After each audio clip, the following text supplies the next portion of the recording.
what Paul writes here when he says, "For the time is coming when people will not endure sound teaching, but having itching ears, they will accumulate for themselves teachers to suit their own passions and will turn away from listening to the truth and wander off into myths." Now, Paul is writing to Timothy, who's pastoring a church. This is not talking about unbelievers. He's not saying that unbelievers are going to accumulate for themselves false teachers. He's telling Timothy to keep preaching the word, reprove, rebuke, and exhort. Why? Because people in the church are going to accumulate for themselves false teachers.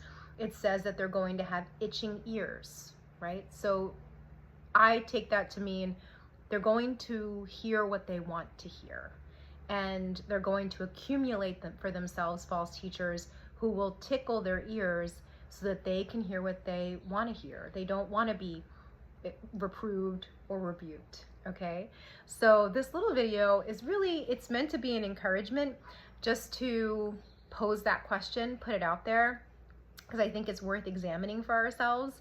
Do you have itching ears? And I know for myself, I'm often praying, God, don't let me have itching ears. Please expose for me if there are things that I'm just listening to because it's what I want to hear.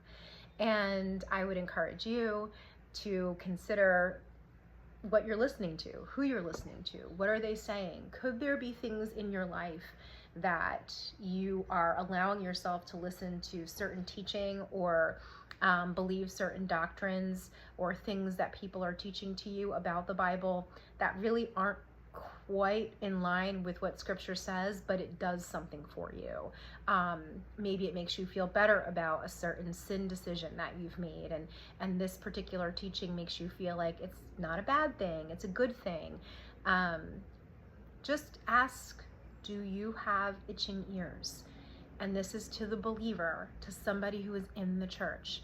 It's not for unbelievers. Just saying that again. We're not talking about people who are, dead in their trespasses and sins, people who are, following lies already. We're talking about people in the church who are accumulating for themselves false teachers.